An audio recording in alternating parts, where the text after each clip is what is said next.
Tim. Welcome to Watch One, and thanks for logging on. Today, we're not discussing any one particular watch, but rather a pair of classics.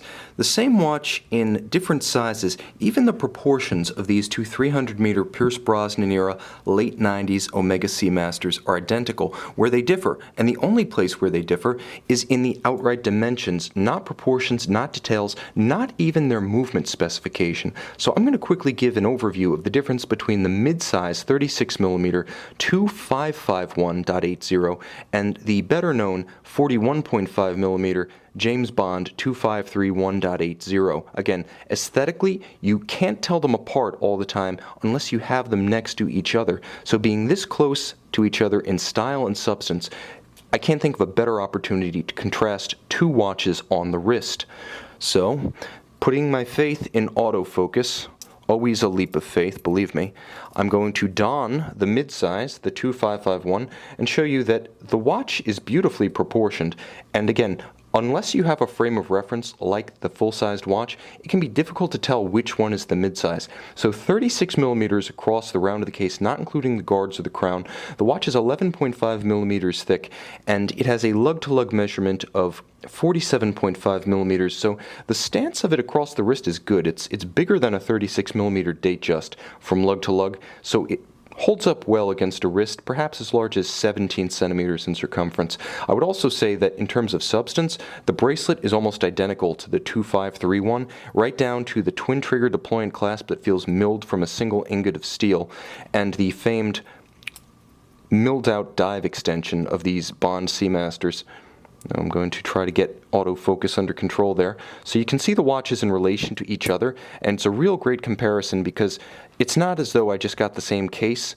It's not as though I just got the same movement, and I do. I have the Omega Caliber 1120 based on the ETA 2892A2 in both watches.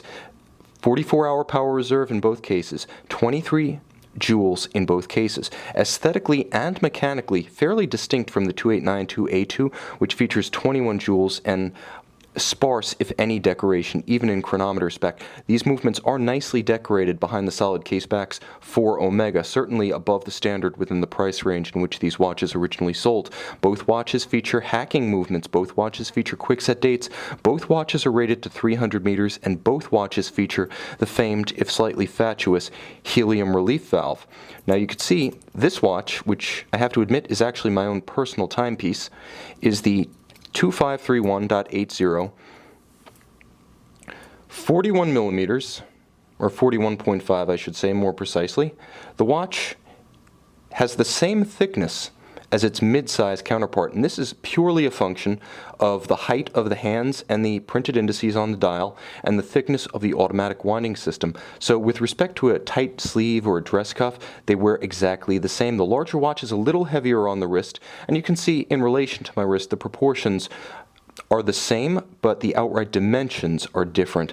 This watch is easy to wear, it has substance, it has style, it can easily deal with a wrist far beyond 17 centimeters. So if you've got that tree trunk wrist but you want a turn of the century, turn of the millennium icon, perhaps go with the 41.5.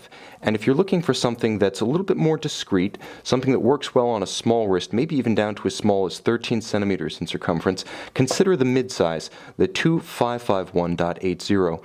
Both of these watches, again, proportionally and mechanically and hermetically the same. 300-meter dive watches, chronometers, and part of a great era when Omega resurrected itself as a true top-of-the-line Swiss brand and returned to its rightful place as a rival to Rolex in the dive watch space. You can see and purchase a wide array of Omega Seamaster Professional watches, including that mid-size chronometer, on our website.